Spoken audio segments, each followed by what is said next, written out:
And we are live. It is Sunday, November the 8th, 2020. Where is the time fly? Some ways it couldn't be over soon enough. Other ways, I'm just taking time to smell the flowers while they're out there to be smelled, I guess. I don't know. Welcome to the Sunday Night Hang. I'm your host, Ben. You know that. You're on my YouTube channel. Please like and subscribe. And tonight, I'm hanging with my friend Frank Ritchotte of I don't know, Yamaha Music Group, Line 6, Ampeg, all these cool companies under one umbrella, which is always fun because there's more toys to play with. How you doing, Frank? I'm doing well, Ben. How are you, sir? I'm doing great, too. Doing great. I've been playing around with a little HX Stomp here, and awesome. I have to say, we're just going to go right in. I'm an analog guy, and I really want to slag the product, but I can't, Frank. I would like to because it's like if there's that one little thing that you can't get, well, yeah, but it has this, this, and this. I'm like, yeah, you're right. It's one of those situations, and yeah, quite the product. Yeah, it's guys like you who we really want to try to impress because the technology's come a long way, and what you can do with it has come a long way. And to your point, our guys collect pedals. We get it. Totally get it. But there's a point where there's just a really useful. It becomes a very useful product because it has so many functions and there's so much stuffed in there, and the quality is pretty darn good. So I think, particularly for live musicians, our products are really deliver a solution, and that's what it is, a solution. I agree, and easy to set up. And, the funniest thing is, the first time I went to make a patch, the hardest thing for me to figure out how to do was to save the patch, and then I'm not saving it, and then I literally sit down the next day to figure it out, and I see save. If if you're a moron and you see save in big letters, but totally missed it. So I was like, all right, can't slag them on that. That's pretty straightforward. So Eric Klein, easy to lay out. Yeah, and Eric Klein, who you should have on, and I can get him on for you if you'd like. He's the father of Helix. He's the guru behind it. He's our chief architect officer in the company. I mean, he does all of our HX products come from Eric's development, and he continues to drive the company, with his vision, and he's a really brilliant guy. But the thing is, Eric, his goal was to be able to put out Helix back in the day, 5 years ago, 2016, and let the cheat sheet really be all you really need to get going. Now, of course, you can dive deep and get into the manual and start really learning because it's such a deep product. But the key to this was all about user experience and user interface. And, that was his primary goal, was for people to be able to take this thing and just get started, start doing stuff. Because as you know, once you start getting into something, the one little thing you couldn't figure out, you got it now, and you feel like the world's open to you. And as you keep finding things, you just build on it. And that was really one of the primary goals of the product, was to be that user intuitive. I agree on that. And well, I did forget. Let's do roll call here. I was so excited that you have no idea, folks. We hate technology. As much as we talk about technology, we hate it as well. World of issues. We're happy we're able to start basically on time. So roll call, and everyone patiently waiting that whole minute and a half or so. Anyways, we got Zach Thong in the house, Ryan X, Brian Spalding, Martin Lemaire. Crenard was here, went to sleep. I get it. He's in Austria. We have Rising Havoc, Cool Tunes Made Easy. The most recent birthday boy, happy 60th, Randy Crooks, got himself a American Performer telly with a humbucker in the neck. I dig it. I dig that. Let's see, who else do we have in here? They're all talking. Oh, there's my cousin Doug, down and back with Corn Doug. Yeah, it's always good when he's here. I'll just keep it at that. We'll keep it civil, at least till Wednesday. Yeah, that's how it goes. Hey, Terry's 3Gs. Let's see. Unbelievable. Charles 75N. John, ZD351, Bent Tom, Dan in New Jersey, Janice Lala, Hip Metalworks, Milk Tea, good to see you, my friend. Brian Spalding, my lovely sister Amanda's here, Craig Tomlinson, Eddie Van Haskell, who's been putting out some cool videos. Check out Eddie's channel, folks. Fruitcake Tony, thanks for the shirt. Thomas Santiago, Blackjack Guitar Nut. Wow. Whole bunch of other people. It just skipped ahead, like Brad Miller, Joe Hervey, Keith H, Sandra's here, Mayhem's here. Wow, we're up to 44 already. Guitar Man 45. Any questions for myself or Frank, tag me in it, folks. We'll ask away. We'll even try to give you an answer as long as we can, and the guitar gods don't look down upon us. Ben, I got to tell you, your channel is the best. I look forward to the Sunday hangs every single week. You have the best. You really do. It's just a really engaging, addictive almost format. I really love it. Just so you know, I mean, I just found you because I'm involved in a lot of this stuff online because, because of Helix, obviously. And I found your channel and started following you, and I've just been hooked ever since. You do a really, really great job. And the folks who follow you are awesome. I do appreciate that very much, my friend. And hey, I'll be honest, first time you had showed up my chat, Terry 3Gs, he's well aware of you being he's into the modeling community and such. And he DMs me. He's like, you know who that is, right? I'm like, no. He's like, oh, it's Frank. I'm like, oh, cool. All right. And then, we had chatted a bit through Facebook, and this great, and like I said, when we were talking about getting the stomp, I said, I dare you. And you said, you're exactly who I want to send it to. And I'm like, all right. Absolutely, man. I mean, you're the perfect person to send it to. I mean, and listen, everyone has a different use case. So you may use it for one thing and others use it for, for some people it's their total rig. For others, it's a backup and a few effects. It's just, that's the whole idea, is we want to appeal to a whole lot of different styles and different guitar player kind of perspectives. I was thinking, what was it, Friday? I was out shooting some Thursday or Friday, I was out shooting some demos in store. I do my little guerrilla demos, just like, company's not paying me to do it. And so guess what? We're going to give you exactly what you pay for. So, and I thought one of the problems is having a decent tone just based on whatever amp's available. And I'm like, why am I dragging around stomp boxes just to get a clean versus dirty tone? I was like, no.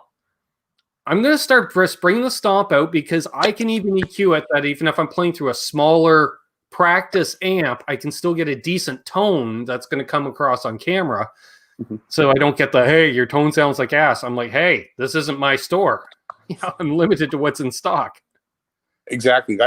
That's a perfect use case. It's, for you, that's specific. And if it serves a purpose, that's awesome, Ben. I mean, that's why I thought, you're the perfect guy to kind of look at this and give me your feedback, because we're always, as you know, as a company, we are sponges for customer feedback. We are all over the place. We're on Facebook. We're on the gear page, all of the different forums, just listening to what people say and trying to suck up everything we can. And I have to agree on that. Yeah. Like, it was funny because I've had, I don't know what you would call it, whatever my idea of what Line 6 was. And I had been out of music. I got back into music, let's say around 2010. I started doing live sound production for local bars, shows, stuff like that. A lot of gent was in, and a lot of guys had early gen Line 6 100-watt heads. Trying to play gent, and they're playing them through cabs they're not designed for. They're rattling around and they're falling apart. And I was just like, I don't like that product. I don't, and then that was my opinion. And then all of a sudden it was my friend JJ of JJ's House of Jams, who, when I just started YouTube, he's like, yep, selling all my gear, getting a Helix. What? You? Huh? In fact, he sent me his pedal board, and the pedal board I use to this day. He's like, I don't need it anymore. You can have my pedal board. Awesome. Okay. And then flew out to my first NAMM in 2019, and he had the Helix. I was like, this is pretty cool. And he drags me over to the hotel, to the Line 6 area. And holy crap. And the atmosphere, all of a sudden, I was like, this is kind of like Comic-Con meets NAMM, like the funness of Comic-Con, but at NAMM, you talk about this. I'm like, holy crap. Our marketing guys, community. Our marketing guys would be blushing right now. That's exactly what we want to create in our booth. I mean, we want it to be a fun experience. We want it to be, an engaging and a kind of an interactive experience. And it is a different feel from the rest of the show. It is because we're kind of off to the side. We can create our own mood lighting, our own room. And every year we have a Helix user group meeting where you'd be amazed. I mean, I got, I think, 70 visitor passes last year for folks in the different Helix communities who wanted to come to the show. You get to see the show. Obviously, that's cool and it's huge, but they wanted to attend the user group. And we issued all these badges and the thing was full. The fire marshals wouldn't let we had to turn some people away. And it's been growing every year. And it really is. It's an awesome kind of community experience. It really is pretty cool. Hey, Brad Miller. Good to see you, man. Let's see here. Brian Spalding says, I'd love to try a Helix through 6 Marshall 412 bottoms on at least volume 7. You can do it. Yep. You can do it. Certainly can. And the cool thing is with all this technology is I can run a wet, dry, wet. I can run a stereo. I can just a wet, dry, like full rig. Here it is. And I can go to like a powered cab situation, which I do dig those powered cabs that you guys are doing because they do match up well. Mm-hmm. Or front of house, there it is. Throw me in my ears or whatever. Ben, I'll have to get you a power cab so you can give it a shot. I'd like you to test it out. It's a pretty. I would love to try that. Again, my buddy JJ, he's been gushing all over those. He goes, "You got to get a powered cab, brother." He's from Brighton, so and. He's always talking about, we got to check out the Helix stuff. And it's funny because it's such an eager community. I keep bringing up the number one thing I hear is, when's the new firmware out? When's the new firmware out? Because they're like, holy crap, you did this. When's the next coming out? And it's not that they're bored with this. They're just like, what are you going to do next? Go ahead. Impress us again. It's like Christmas. So it is 3.0's in the oven. It's in beta and it's pretty close. And I think everyone's going to be pretty pumped when it drops. I can't tell you when, obviously, but I can tell you it's getting close. And then I like all of a sudden it's there. Yeah, it's soon. Rumblings. I think it's soon. And it's out. Ben, I got to tell you one of the things about our company and our team is that we're as more eager than anybody to get this out. We can't wait to get it out, but it's got to be right. And because we're so open and kind of transparent with everybody, everyone knows where we're getting close. They know, roughly where we are, and they know how many we drop a year, and they kind of can figure it out. But because we're so close to it, we're literally kind of sitting here soaking this thing, testing it, making sure it's rock solid. Tomorrow a bug could come up that would concern us and we'd put it off a little bit. We just don't know. I mean, it literally it's on track. It's looking really awesome, but until it drops and until we've really confirmed everything's working perfectly and we've got no high priority bugs, we won't release it. So it's real time actually. Yep. Awesome. Just awesome. Seeing a lot of cool comments in the chat here. Well, you can. It's a yes or a no. Islander Winder asks, ask for Frank any new amp models in 3.0. Without getting, it could be. There could be. There. I can't confirm or deny there'll be additional amp models. There we are. Joe Hervey has a bunch of Line 6 products, pods, amps. He likes the effects units.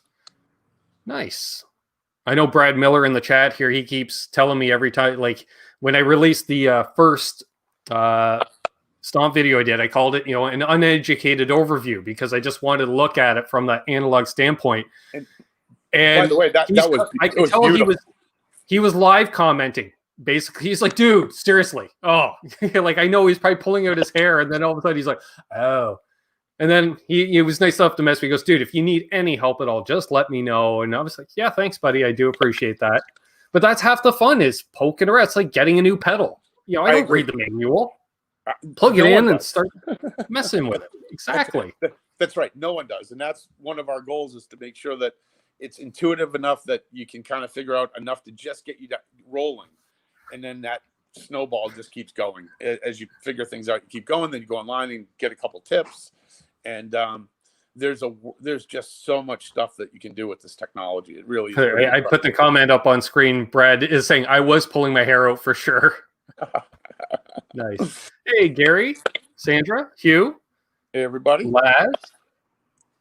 I know Laz is into the Helix stuff as well, which is awesome. Again, these guys are like, oh, you're going to love it. You're going to love it. And, you know, it's funny because, again, say, you know, for anything that I could slag, it's like, oh, it takes a few seconds to load up.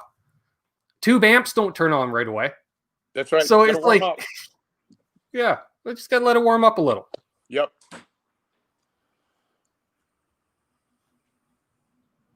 All right. Do you know where the name Line 6 came from? No. I'll fill you in. Thank you. Also, I'm drinking wine tonight, as I told you earlier. Cheers. Yes. Cheers. For you. So, back in the very early days, 1990-ish, maybe a little earlier, actually, the Line 6 was a company called Fast Forward Designs, and it was a company founded by Marcus Ryle and two other folks, but it was an audio engineering kind of kind of an engineering services company where audio companies would go to Fast Forward and say, hey, I want to do this. Can you help us engineer it? And we would do that. Somewhere along the line, our founder, Marcus Ryle, figured out he wanted to kind of get into this and really get into the technology. So he started working on a product. It was basically the original pod. It was you guys remember the Veta, all our very early products. It was a really early version of modeling. And, you know, so they started working on that on the side. And when someone would call to talk about, or someone would walk in the door from one of our customers, they make an announcement. Somebody's on line 6, you know, Joe, you have a call on line 6. And there was only 5 phone lines. When you heard that, it meant put away the secret, you know, super secret engineering stuff we're doing on the modeling side, because you don't want anyone to see it, obviously. So that line 6 was a code, and the company actually started with that name, and it's now a brand basically because the history of how this whole thing happened with the acquisition from Yamaha. But that's how the brand Line 6 came to be. That's badass. Pretty cool. I like that. Yeah. Very cool. Very cool. Hey, Metalhead Hippie. Good to see you, my man. Awesome. And Ben Tom's like, the kidney bean. Yes. Yes. Yep. Kidney bean. In fact, on the new Pod Go, our newest product that we just released, which is basically the pod with Helix sounds, when you boot up the Pod Go, the screen has a black silhouette of a kidney bean, kind of a tip of the hat to the bean. Love it. Good buddy Mayhem here. He has a question for Frank. Why no Wi-Fi or Bluetooth on the Helix product line? Or is there any chance to add it? Yeah, I would have to have, you know, Eric's really the technical guy, but I do know that the latency in Bluetooth just wouldn't work with some of the stuff we're doing. And the decision was made that Bluetooth was not going to be in Helix early on. So really that's an Eric Klein question, but I do know there was a technical reason for it. There we are. Works for me. It's to do with the silicon chips and whatnot. That's all you need to know. Stuff. Yeah. Hey, Six String Brian. Good to see you. Nice. Nice. Krenar says, I had the Bean Pod 2.0 and the Pod HD 500X. Line 6 gracefully gave me the fully loaded bundle for free for just because I shared a lot of patches online. Well, there we are. Well, there you go. I mean, we're always we love our users who are out there spreading the word. Like I said, I've got, I think, 5,000 friends on Facebook. 4,700 of them, 4,900 of them are actually Helix users who I follow, who I listen to their music. Sure. It really is a community. And yeah, I mean, we love our customers. Literally, we listen to their work. Yeah, and it shows. Hey, Hetriani, good to see you, my man. Yeah, that reminded me of something. Oh, man, it's gone now. Yeah, it might come back. Who knows? We'll see. I don't know. I know what it was. I was going to say, yeah, as far as like when you're saying following stuff, I've seen you around in social media. The only other person that does that of a company of any size, Aljon Go. Aljon Go has a presence on social media. What Beyond a great guy. Boutique pedal builders. Oh yeah, hell of a guy. I know him, and he is just a wonderful dude. I mean, talk about a genuine, just a really great person. I love him, man. Yep. Yeah. I met him briefly, Nashville 2019, and then at this year's NAMM, the last time any of us got to really hang out and have fun and act like kids. I remember I went to the Gibson party on the Wednesday before NAMM started, and I asked him really quick, I'm a guy with a cell phone doing YouTube type thing. I said, can I do a 1-minute interview? I figured I'd throw it up on Instagram, stuff like that.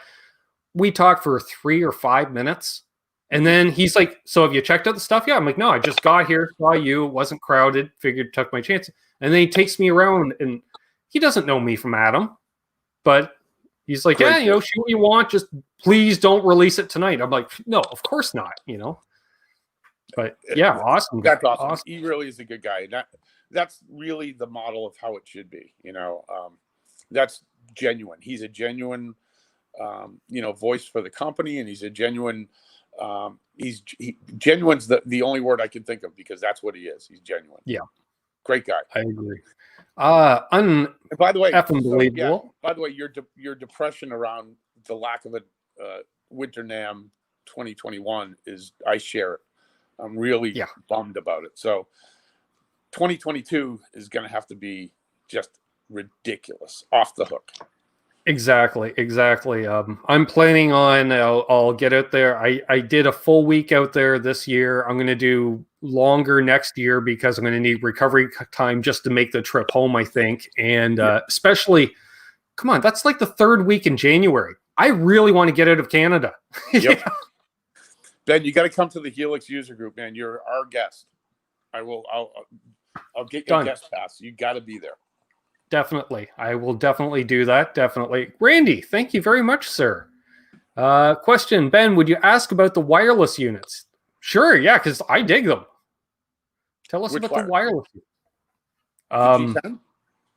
Yeah, let's go with that. He didn't specify. Yeah, G10 is our kind of latest wireless product. Pretty cool. It's plug and go, super simple. There's a stomp version of it that can sit on your pedal board, and there's basically an amp top or tabletop version. Nice. And it's the idea of the product is it's super simple. Drop it in to charge it, plug it into your guitar, and it connects and you play. Simple as that. I dig that. I've seen those around. I thought, I'm like, okay, that's cool. Like, I remember that, like I was still very poo-pooing Line 6 in 2019, of course, and JJ dragged there. I'm like, oh, I guess that seems pretty good. Yeah, I guess, but I'll stick with my old curly cable or something. But yeah, but it's like, yeah, okay, that's much better than other comparative products. Fine, Line 6. And then I'm like, you're not the entry level only product type thing that, again, that stigma of a few years ago. And I'm just like, and then, in the world of modeling and especially for overseas gigs and stuff, everyone's just like, my fly rig, it's a Helix. Yeah. Damn, that makes sense. And we deserve the kind of perception you have, Ben, from there was a period of time where, we were making a million, I think was when we first hit 1 million spider amps. Those are just a departure from what we kind of cut our teeth on, which is new, really cutting edge, high quality guitar gear. and somewhere in the middle is what you need to be able to support all of your customers. But Exactly. I don't think we put the focus on the high end that we probably should have at the time. And we doubled down with Helix. That was literally a 7-year, conscious effort to really, put out a modeler that will just absolutely be crazy. Sorry, my cat. Quite all right. And, no worries on that. And like I said, Eric Klein is the father of that product, and his vision came to life. He just hit it out of the park. Yeah, it's next level. Like, I was just thinking, because like I'm playing through JJ's Helix, and when he plays through it, he sounds like Jerry Cantrell. Very much. He's got the tone dialed in, the way he plays, and I'm just like, damn. And then I'm like, give me that, because I'm so inspired to play, because of course Jerry Cantrell has amazing tone. And then I play and I sound like me, and I'm like, damn it.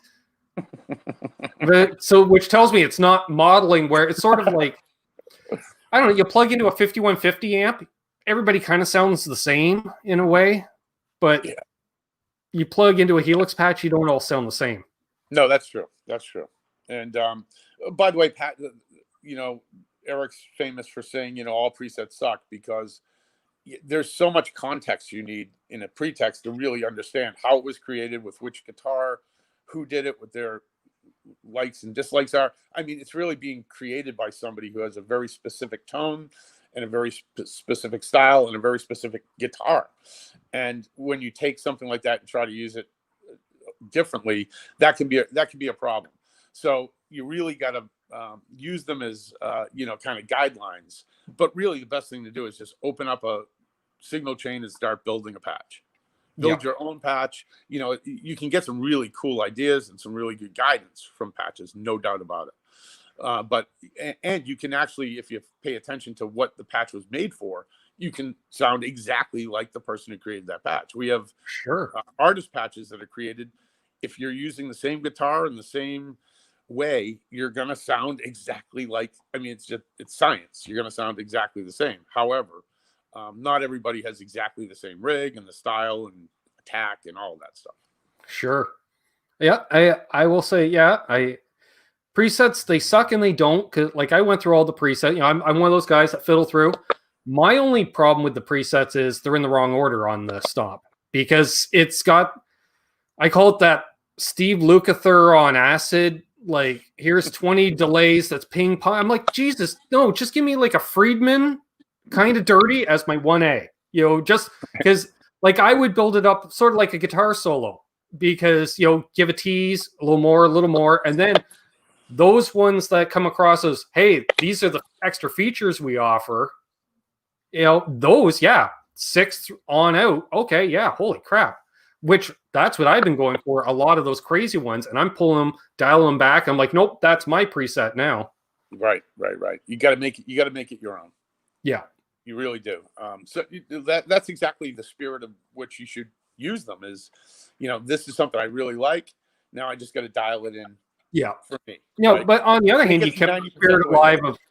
You kept the spirit alive of every multi-effects I've ever encountered, which is the first half. I'm like, what the hell? Like, but that's what I do. And then I'll find, usually it's around patch 7, all of a sudden there's this, you took a little tweed, threw a little gain on. All right, well, there we are. That's cool. Yeah. It's like, damn, that's tasty. Okay.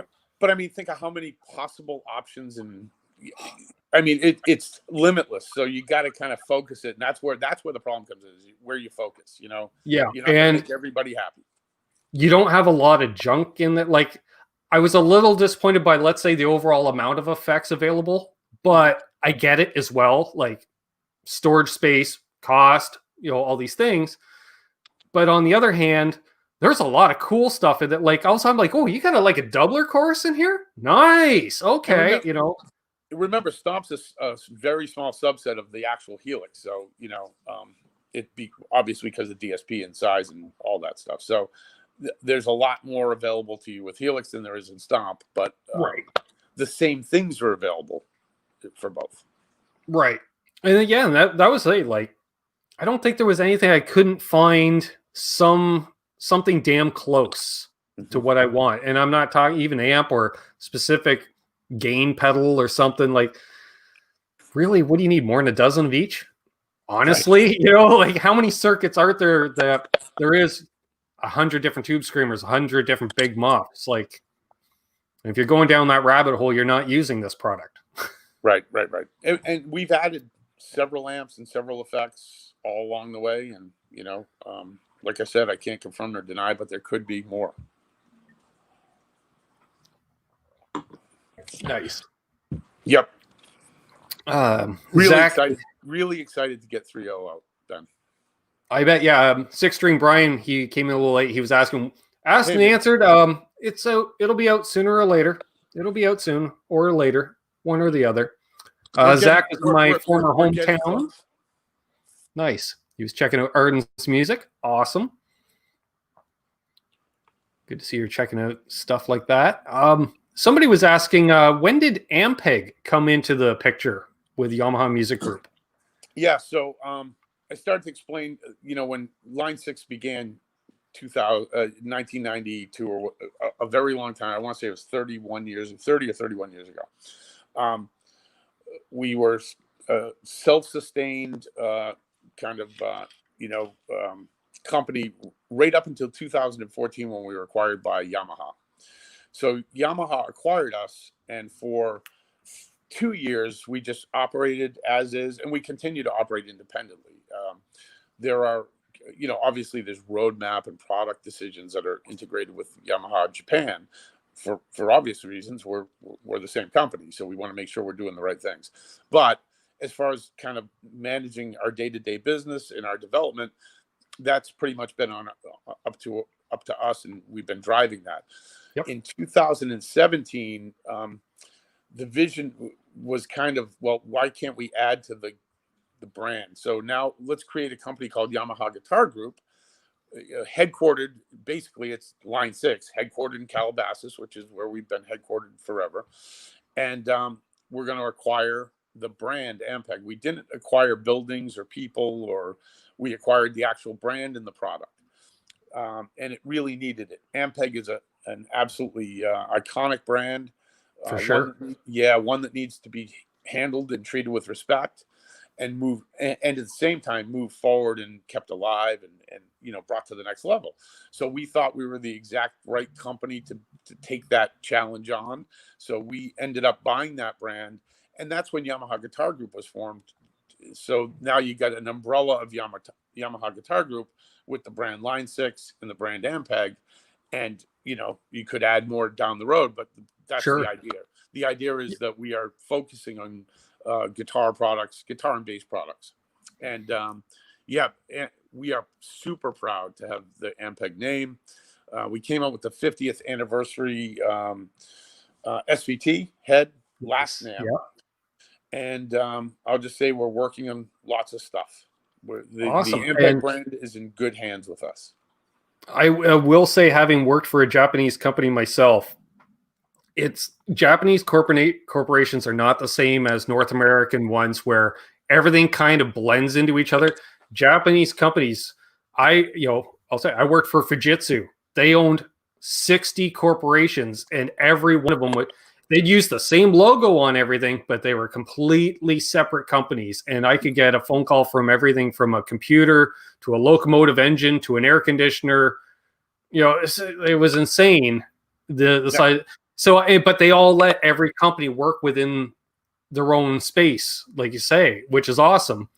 And like when I heard, you know, Yamaha owns Line 6, I'm like, yeah, that doesn't really mean anything. That's just an owner head type thing. They're still doing their thing. And then bringing in Ampeg, I loved it because the last gig I played was roughly a year ago. I was playing through a fairly new Ampeg amp. And, you know, for all the tone sniffers out there that hate modeling, hate digital, the fact that the same company owns both, and it'd be like, oh, you like your Ampeg, Mr. You know, Tube Snob? Oh, yeah. Same company. What? That's right. Same thing. I'm out trying to find tubes all the time for our products. So I think Ampeg was a great acquisition, and it's gone great. I think we've got a great plan for that brand going into the future. And it's been awesome. And we did get a few folks from Ampeg, only the most important ones. a guy named Dino, who is pretty much, he's known as the Ampeg guy online. He's relatively famous. He came with us, or we were able to get him, I should say. So we got the brains and the brand and the iconic kind of history of Ampeg. And I mean, we're prouder than proud to be working on the Ampeg brand. Well, it just means you don't have to reinvent the wheel in many ways, right? Like, it's just that wealth of experience and knowledge that, it's not like we've seen with... Goes back to, and by the way, I forgive me because my Ampeg history should be on point. It is not. I want to say 1952, a long ways back. Ampeg, the name Ampeg comes from this peg mic that went on this mic that went on the peg of the stand-up bass, and that's where Ampeg comes from. That's how far back it goes. And wow, yeah, and we've actually got that. We've got one of those now in our collection in Calabasas. Nice. Oh, I see. Boner Jams has made it. Good to see you, my friend. One of my favorite screen names in all of YouTube. And I saw who else had stopped in. The Fuel Button's in here. Good to see you, man. Awesome. Unbelievable says I'm out of questions, and the Fuel Button says I'm out of answers. Well, there we are. Excellent. It's almost self-sustaining chat. Awesome. Yeah. Any questions? Keep them on coming in, folks. I will say that giant Ampeg fridge that you have at NAMM shows is just epically awesome. Yep. It's just, and and let's be honest, the fridge is such an iconic, like, breaking backs of underweighted bass players for generations. Like I still grin. I show up at a gig and you see two scrawny ass guys carrying a fridge up because it's always a second floor load in at the bar or something like that, and you have like those poor bastards. So were you there, Ben, the year we had the Beast at the show, and we had Spinal Tap? What's his name?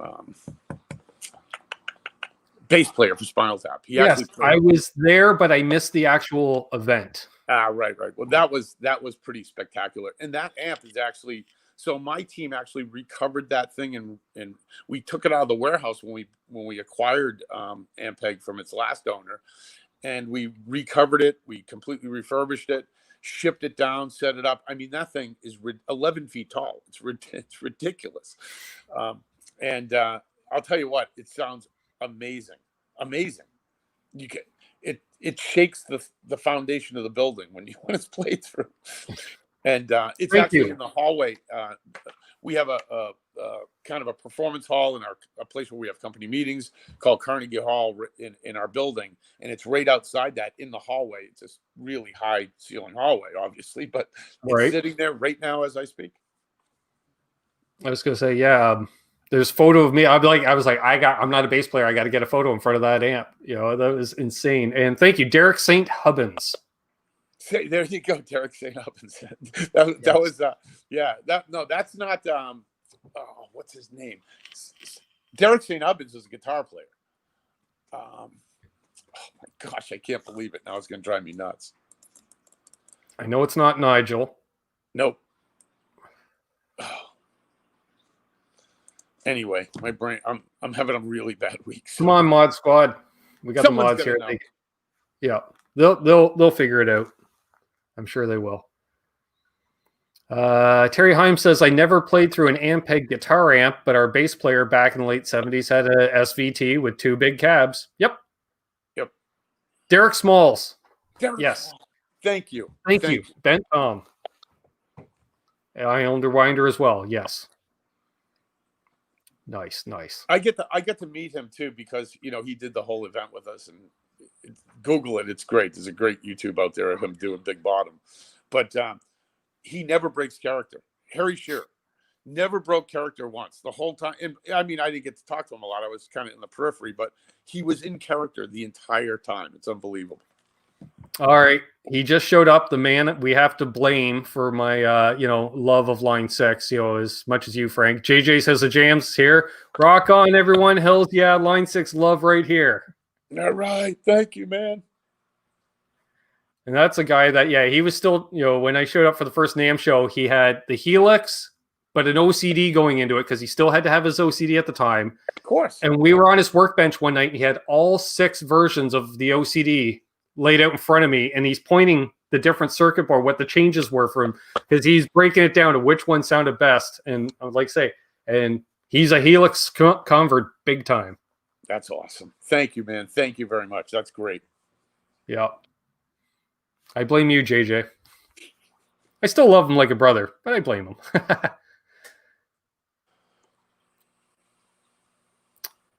I was just thinking, it was funny. Now we're thinking Derek Small. So my last gig I played, I got a phone call 4:30 in the afternoon. Can you fill in on bass for a night? Classic rock. Sure. Do you want to see the set list? Doesn't make a difference. I'm playing tonight. No, I'll just. And so, of course, I run, grab a bass. I owned a bass, never played it, plugged it in. Okay, it works. There was an amp waiting for me. Did a little setup, built a little pedal board, of course, because I got to take my pedal board. And he had an Ampeg set up for me, like 300 watt, 115. I was like, nice. Kick in a little clean boost into it so it starts to break up a little. And Big Bottom is what I played for to get my level set. Because I'm like, I don't know what to play. And it just all of a sudden it hit me, and I'm like, yep. Awesome. Great Nice. selection. Will Varela, thank you. Just because you're you, Benito. Cheers, kissy, kissy. Thanks, Will, my Oyster Bay homie.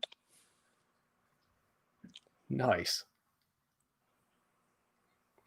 Yeah, and that thing, I was hitting it with the Choya boost. I think I was hitting it with about 18 decibel boost into it. And it was set up, clean to begin with. And then all of a sudden I'm switching to the humbucker on the bass, and it's just distorting like hell, sounding awesome. One of the guitar players in the band, my best friend, he got off stage. Somebody else was playing an encore. He went to the washroom. He's like, dude, in the washroom, you sound like Black Sabbath. It's epic. And it was his amp. He's like, I've never heard my amp sound like that. I'm like, you don't run a pedal board through it. From the bathroom. Yeah. That's awesome. Unfucking believable, because I'll say his name now. We got some super chats. Frank's thoughts on the Spark. The Spark. Oh, the drone.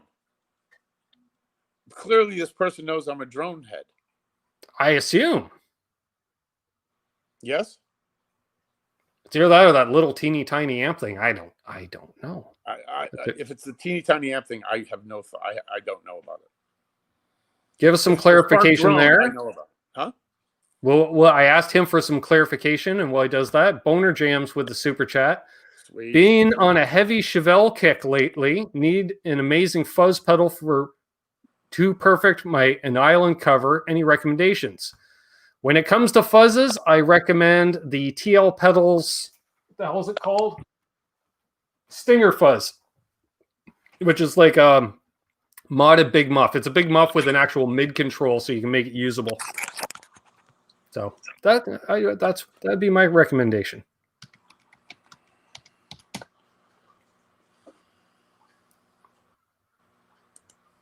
I'm still waiting for clarification on if we're talking. Well, you know what? Let's go for the drone. So, what do you think of the Spark drone? It's pretty cool. I don't have one. I have a DJI. I have a Spark. I just don't have the latest one, I should say. But yeah, great drones. I'm kind of a drone head. I've been flying them for many years. Nice. Only thing is, I'm on the East Coast now because since COVID, I haven't been able to head back to LA. I've been literally stuck here since March. And, flying a drone out here is one thing. Flying it in Paramount Park and, Malibu is another. The footage I used to get was just stunning. But one of my hobbies. I can imagine. And yeah, I get it. I have a military base. I used to live on one side of it. Now I live on the other side, and I still have the flight line right here. So yeah. I just remember as a kid, it'd be like you go to the model store and they'd sell you the model rocket kits, but you could only get ones with so many engines based on where you lived. If you lived a couple towns out, here we'll sell you the 6-engine deal. But the SDs, right? SDs yeah. rockets. Yeah, I remember them. I was always into that aeronautical stuff. Nice. See, that's all about the Sunday night hang, right? It's not just the same old, same old. That's what I love. It's the crapshoot known as my channel. And my sister says 4 out of 5 dentists agree that leaving a thumbs up makes the world a better place. I agree, sis. I can't because I'm using my phone because of our earlier issues, but I'm going to go in and leave some thumbs up. There we are. Let's see here. Keep those questions coming, folks. Let's see. So with Ampeg, is there a possibility of any non-amplifier items with Ampeg badging on them? I'll just say there's an entire team of product developers looking at Ampeg across the board. I mean, obviously I can't say anything more than that, but there's a lot of focus on the brand and this exciting opportunity we have to move it forward. And that's all I can say.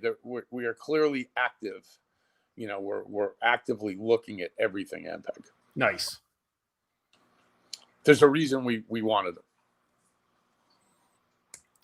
Terry is asking, has Yamaha ever considered reissuing the SG2000 model guitars, or are the SPG guitars going to be the only similar options? So I can't answer that. Those particular product decisions are handled from within a different group. We handle guitar products and some guitars. As you know, we have our Variax, and we work closely with Japan on the Yamaha guitars, but primarily Yamaha handles the electric guitars. Which, back to my conversation on how Japanese companies work. Yes. Just because it has the same name or logo doesn't mean it's the same. Well, I mean, to be clear, we still have our Variax line of guitars, which is a very specific modeling guitar. It's a technology guitar. So that is ours. It's just that the electric guitars that Yamaha makes, they just manage them. There's a separate group that manages those. We're all under one umbrella, but there's separate management teams. There we are. Michael Cross was asking about a non-bass amp, maybe like a reissued Gemini 2. I don't know. I don't know. Maybe. Maybe is the answer. Well, I'm going to put it out there. I'm challenging any of those boutique, the perfect word, boutique pedal builder to build a gain or an overdrive pedal that sounds like the Ampeg Gemini 2. Then all the tone sniffers will buy up the pedal. Then that'll create demand for the used gear market of those amps.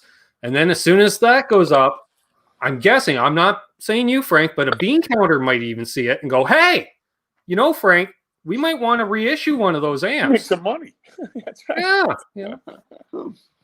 Very good idea. You're like, what are you talking about? You're like, holy crap. Okay, yeah. Maybe. That's the way it seems to go, because I'm being honest, nobody was looking for Gibson Skylark amps until Rhett Shull did his Lark pedal at NAMM this year.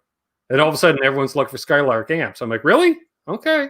Yeah, that is kind of the way it goes, actually. I think that's pretty fascinating. Hey, Paul Ewing. He's asking, how's Mom? Mom is watching TV. I can hear the TV on upstairs. So, doing well. Electric Gypsy Blues. Michael Easter was asking, what does the future hold regarding sourcing wood in the sense of renewable resources? So we do focus heavily on environmental impact and all of that, and CITES regulations, and we have some deep. I should say Yamaha in Japan have some really deep kind of scientific. I mean, they're really at the core of that technology and looking at wood and sustainability and all that stuff. We have a general CSR program in place, and we are always looking at sustainability as part of our business overall, not just for guitars and wood, but for everything. So we pay a ton of attention to that. But yeah, there's been, particularly in the last few years, some CITES regulations on a bunch of woods. Rosewood is an example that have made, these woods are endangered. So it's very important that that resource is conserved and properly managed. And we are 1,000% for that. 1,000%. Awesome. I agree. Yeah, it's the best way to do it. Like, I was always almost think about that. Like, when's it going to get to the point where almost like guitar companies are going to invest in just property to grow wood, essentially, Yeah.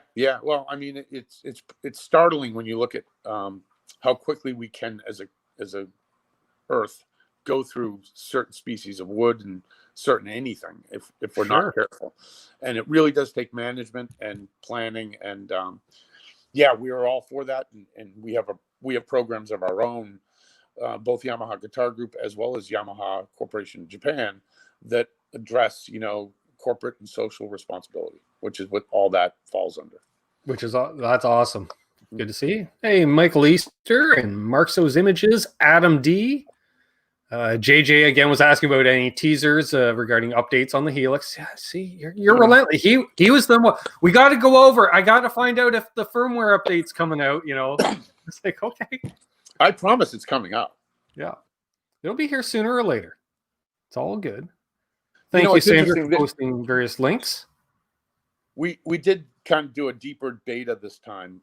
We don't do public betas. There's a lot of reasons not to, that we don't. But we did a wider beta, and what we did was we kind of went out and looked for people on the forums and on our Facebook groups, people who we know really know the product, and we did expand the beta. And I can tell you, it has certainly helped. And there's a bunch of people out there right now playing with it. Trying to break it, and we're trying to make sure it doesn't break. I can tell, and you're using a good variety of testers. I don't know. I have zero clue how you test, but I can tell. I'm like, well, it's not a metalhead that designed this. It's not a country guy that designed it. Like, every genre seems to be well represented without any, like, none of. And I'm just going based off what's available and presets. Because a preset, that's kind of your calling card in many ways. It's like nothing sounded cliche or just outright, ooh, why is that there? Well, as opposed to one of those sounds. Our entire team play guitar, love guitar. I mean, and play different types of guitar and different genres, and they're all represented in the product. It really is kind of a mirror of our team, and to some extent our artists in some cases as well. So there's a pretty wide swath of genre, style, and that type of thing represented. It makes sense in, like, again, in today's gigging world where so many people with fly-in dates, no cartage, you're covering a lot of ground where, when we know, like, say Metallica is all using the Kemper thing. I know friend Larry Mitchell, he uses the Fractal stuff, to pretty much anybody doing a pop gig is going to be using, in-ear, low stage, and everything's low stage volume. Yeah, that's the bar. Even if you do get your cartage and everything else, it's still low stage volume. So definitely, you got to be able to cover a lot of ground. And like I say, it's not here's cliche of 6 different, here's a Marshall, here's a Plexi, a JCM, a Tweed Fender, and then, a couple others. Well, an Angle, no, there's lots of variety. And more venues are going quiet, if not silent stage. I mean, the praise and worship kind of genre in the U.S. particularly has always been, silent stage. And frankly, a lot of the development came from those musicians feeding back what they needed because they had to have a silent stage. And now that's becoming part of, just more and more venues are just going there for a lot of different reasons, some good, some not so good, but their reasons. It's really key. I mean, it's really a major benefit to the product is the fact that you can have everything from silent stage to just your monitor to, you can go 4 cable and play through an amp. Yeah, very true. I just pity the people that try to turn down an acoustic drum kit. That's what I always say. Because, as my good buddy Richie always says, every once in a while you got to play at pants shaking volume. Yes. And, and especially if around here, all the bars right here, you supply your own PA. So guess what? I'm only running the vocals through the PA and the rest is stage volume. We're going old school. But nothing wrong with that at all, Ben. Nope. In fact, I'm dying for some stage volume right now. I haven't been to a gig in forever. This is nuts. Yeah, the last time I had severe ear ringing was NAMM, probably. Yeah, that's the same for me. Yeah. Hey, there's Rob from Tesi Switch, who also has, I believe, helixknobs.com, because yes, we already have that secondary market of people hot rodding these things, kind of like the custom car market, which Sweet. I gotta contact Rob for a set of knobs. I'm gonna put some green knobs on the Stomp here, because JJ's favorite color is green. He's the one who introduced me into this, and I was just like, I gotta get some green knobs. So awesome. So yeah, it's good to see Rob here. And Rob's been rocking some Line 6 products when he gigs, whether it's guitar or bass. I think he's using either Helix or an HX Effects. Also a pretty cool product. I can never remember which. I just remember when I asked him if it was a Stomp, he said no. I went, okay, fine. HX Effects may be more in your wheelhouse too, Ben, actually. We were talking about that before you had sent the Stomp, and I was just like, I want that full treatment, of like, I want to check out your amp sims, I want to check out your cabs and stuff like that. But yeah, I could see that, because the one thing was the lack of, I wanted a couple more slots or something. But then I'm like, I got to stop thinking where I'm building a pedal board for a full night's worth of songs. You can have presets, Ben. You don't need to have them all in line. Well, I'll see if I can hook you up with a effects to try out, because I think that may be more in your wheelhouse. Actually, I think they both are in your wheelhouse, but the effects may be serve a different purpose for you. Solve a different set of problems for you. So I'll see if I can hook you up, man. Okay, fair enough. Let's see. Tessie says, I'm Helix floor only all the time, although I have a Stomp and a Pod Go. Awesome. Thank you. Thank you very much. And this is a guy that sells pedals as well on tesiswitch.com. Just saying. That's awesome.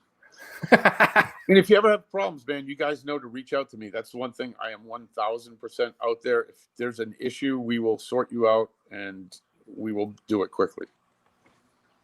There we are. Can't ask for anything more than that. That's for sure. Good question, Charles. What does Frank like the best about his job? So my job's pretty varied. I have this kind of online customer service and support presence that I work all the time. But, my primary position is I'm responsible for the entire supply chain. So sourcing, building, that's why the sustainability question hits home with me. That whole process is kind of my team.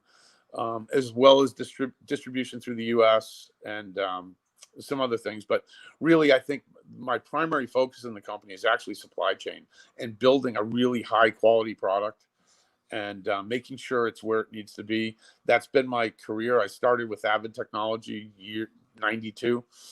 And the way I got into the audio business really was through, we acquired DigiDesign back in 1995. And I was part of the team that did the integration, and I started to get into the whole audio gear and supply chain and that whole kind of career path. And that's really my primary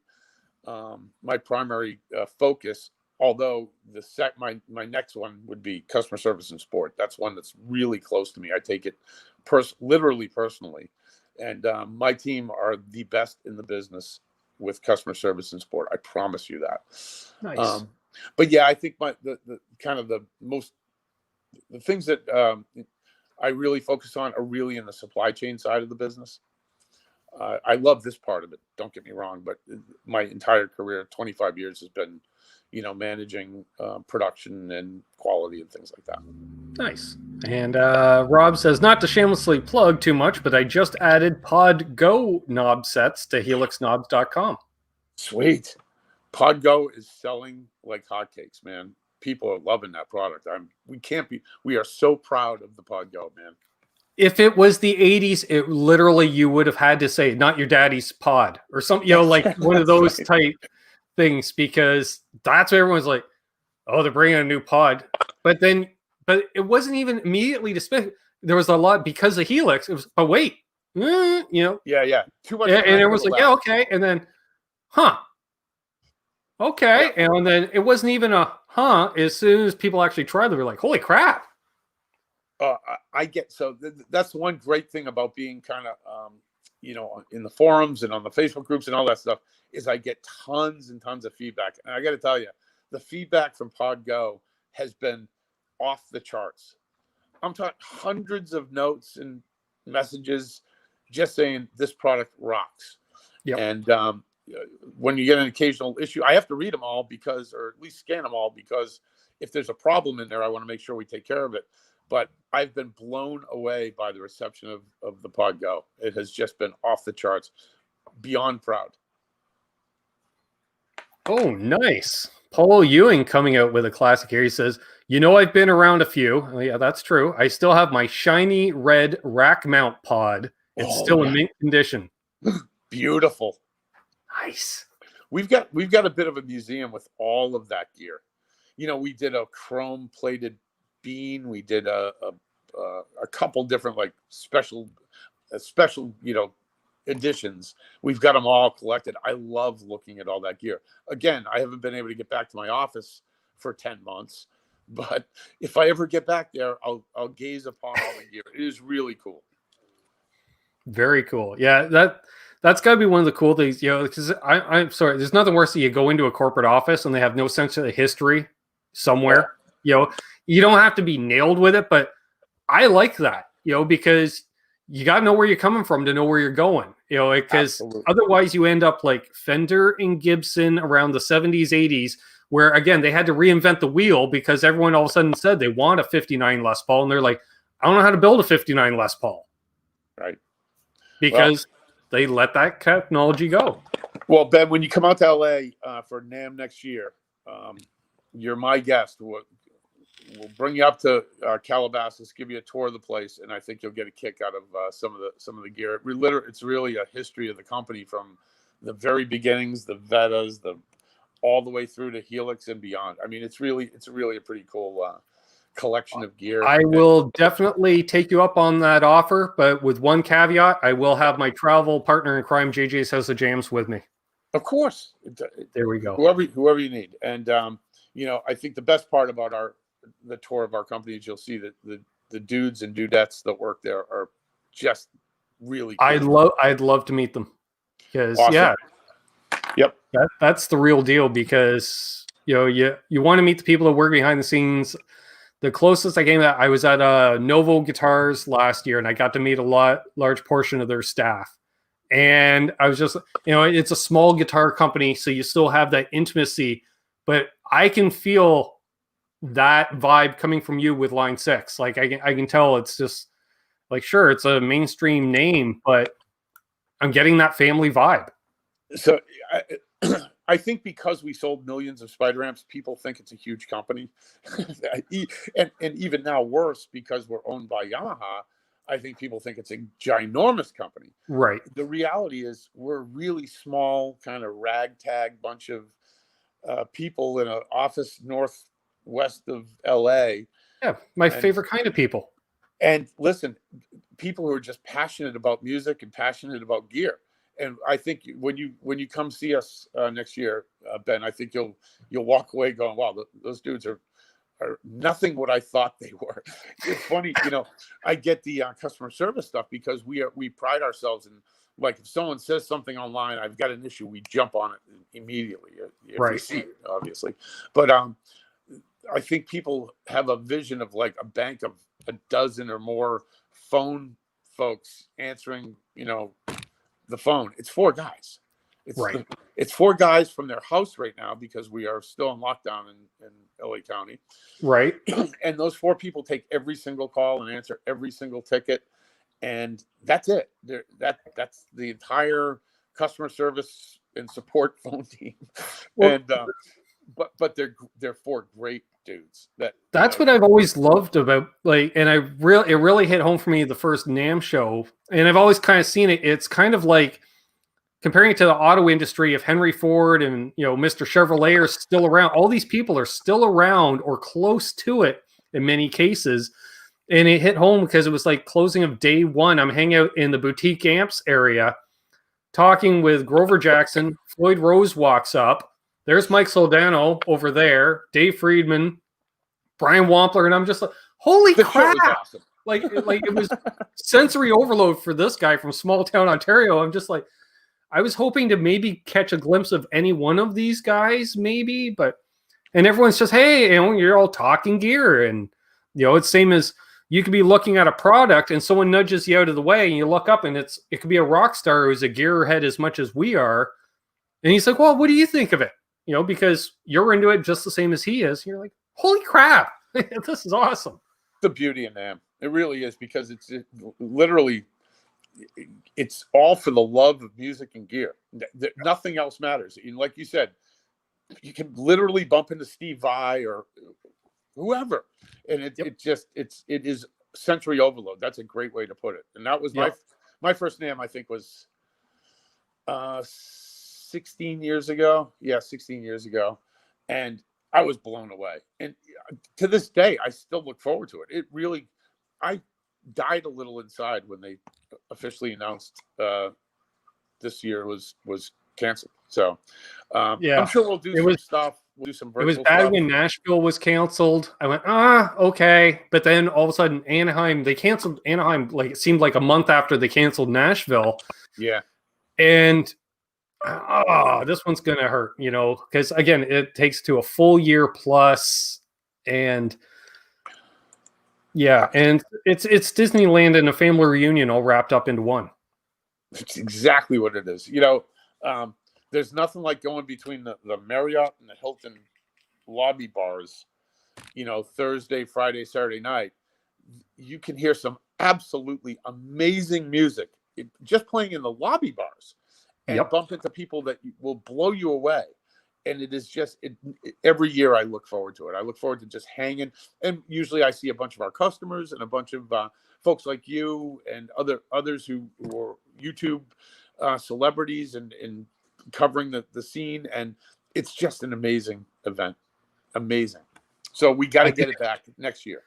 I was fortunate that, 2019 being my first year, it seemed, and I heard it from like veteran YouTubers, because I've only been doing this coming up on 3 years in January, but they're like, holy crap, we're treated so much better this year.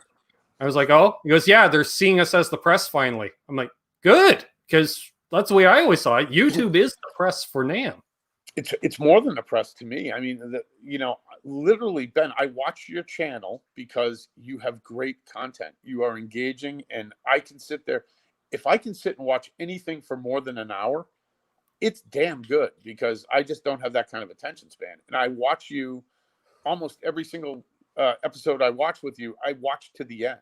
And there's a few other YouTubers who are like that with me, but it has to do, I think we're getting into a really cool time where entertainment is broadening. I mean, you can get it while it's getting broad, you can also really hone in on your specific thing. Right. And, guys like you and several others, but that you can say, wow, I really dig this. And you start following it. It becomes, it's true entertainment. That's why whenever I can, I do a chat, a super chat or whatever. Your stuff, we need you to keep going.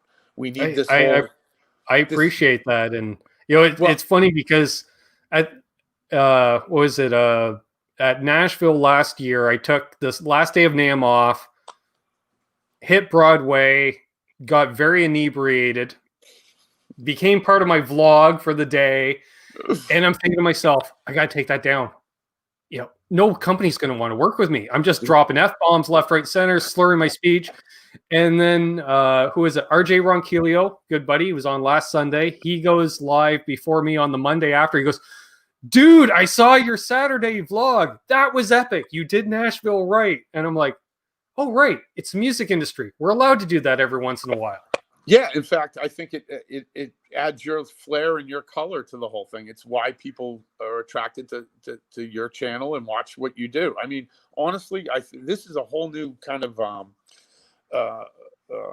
the next 10 years is going to be really interesting and just kind of personal entertainment, because I think we're going to start to find guys like you really hitting home with certain people and building this following that is really powerful. Ben, I got to tell you, when you make me change my habits on a Sunday night. That's significant. And by the way, look at how many people watch your continually will watch your show. True. I haven't looked at the numbers recently, but anything more than 10 for an hour is stunning, and you do significantly more than that. So we have 55 watching right now. So that is just absolutely amazing. And it's the type 56. of thing that, yeah, well, it's the type of thing. By the way, this isn't really for the company. This is more about me and my own personal kind of preferences. But at the end of the day, you're talking about something that, happens to be what I represent and who I work for. But the reality is, I actually don't do it for work. I do it because I want to watch you and watch the other folks on YouTube who I regularly watch. And I take that as a double compliment, because it's like the auto mechanic that goes home and works on a car when he gets from work, right? Like, I know there's some nights, like literally, I'll watch a 3-hour video of somebody camping, like that. That's how I unwind. I swear to God, we might watch the same videos. I watch lately. I'm watching winter hot tent camping videos. I had no idea why. I stumbled on one and started watching it, but. You are totally correct. To be honest, I watch your channel because I want to, I spend my week just really working hard trying to get products out and get, I want to see the other end of it. You and the folks who are typing in your chat. That's why I'm doing what we do. That's why the company does what it does. And it's really satisfying to see the culture that we're working with, and to me, on a personal level, that's why I love to watch it. And I appreciate that. And I got to tell you, I'm not just buttering you up, man. You do a phenomenal job. You really do. Well, I just like talking gear. Let's be honest. Like I say, we're a place where we can, for a lot of us that have. Well, I'm single, but those who have wives, girlfriends, they don't have to hear us talking about the newest piece of gear. But on the other hand, they're kind of tech with me because I'm responsible for the guy buying the new piece of gear too. Because I'm like, awesome, go for it. Like I've had people accuse me on videos. Oh, you like everything? No, if it's cool, I like it. And I'm not easily impressed, but I've heard you not like things, Ben. I've heard you not like things. So absolutely not the case. But you I think you're honest, and by the way, it's not just about the gear. It's about the gear, but it's also about kind of fun. Right. And that's the difference. That's where it becomes entertaining. If we're just about gear, it would be, educational. But the way you kind of blend, you and a little wine and a chat, it becomes entertainment, not just education. And you, like I said, you do a great job. Look forward to every single week. Well, you can, a lot of people will have a sanitized or corporate channel, and that's fine. I have no problem with that. But it's like, I don't know, for every prim and proper pop group out there, there's a Guns N' Roses, That's right. And sometimes you just want to hang out with the band, and talk gear, like say it, laid back, have fun, no agenda. I have a piss poor memory, so I don't take notes, and it's best not to do these things sober, I find, because you just hang out, have fun. It's a more honest and open discussion, too. Yeah, it's a hang. It's exactly what it is. It's a hang. It took me, you've been watching a while. It took me a year and a half to find that name. I've called this show so many names, and all of a sudden I'm like, you know what? It's the hang. Yep, absolutely. And I can tell you, as you probably know, at NAMM, that's what you do. What you're doing right now on your channel is what we do at NAMM in the Hilton lobby bar, or the Marriott lobby bar. Yep. 30, 40, 50 people who all love the same stuff, just shooting the shit. Yep. And laughing and having a good time and enjoying. It's such an inclusive community. You'll see people from one company talking with another company, congratulating each other on a new product, secretly thinking, "Oh, we got to get something out better in the future." But that's healthy competition, as opposed to cutthroat, whatever you want to call it. So, and Eric has said this, I've said it many times publicly, and they know it. The guys at Fractal and Kemper, you know, we admire what they do. We love what they do. And the way we look at it is, you know, the vast majority of guitar players are not going digital. They're still, you know, it's slowly growing, but it's still, I'm not sure what the numbers are, but there's still a whole lot of Bens out there who really love the analog gear. Mm-hmm. And we look at it as these leaps in kind of technology, and the more we can attract people to see the value in the digital gear, as a whole, we grow. You know, our market grows, and our customer base grows, and, you know, the idea of digital modeling just spreads. So we look at those products as phenomenal products that, you know, we're proud to be in the same category, and you know, we all hang in there and go fight back and forth, and at the end of the day, we're just creating better products for the customers out there. You know, that's what it comes down to. Mm-hmm, mm-hmm. And I will say, folks, for a digital modeling company, you know, when I walked into the Marriott, went down the hall, walked into the room, I was just like, this is not what I was expecting. Like, just the vibe, it felt laid back, it felt cool, it didn't feel like a lab, you know, like I didn't know what to expect. And I was just like, this is cool. And then the fact that you've got a ton of product available to try, so it isn't a lineup to get it. You know, like you're not going to wait more than 2 minutes to try something, and it's there. You can try, and because of what it is, you don't have the drawback. Like, if I want to try a Friedman amp, I got to go into the Friedman room within a booth to be able to crank it up to hear it. Whereas, amazingly enough, what I hear through headphones on a stomp, chances are that's what I'm going to hear through the amp. Pretty damn close. Mm-hmm. So, yeah, kudos. You know. Well, I think you'll find that walking into the booth is a lot like walking into our offices. So, like I said, I look forward to next year, because I think you should come out and see us, and I'll buy you lunch, and we'll can drive down to the beach, and you can check out our place. Hey, Ben, I hate to say this, but because I'm on my phone, I'm on 5% battery. I was just thinking that. I just noticed the time. Yeah, and so, I think it's going to die any second.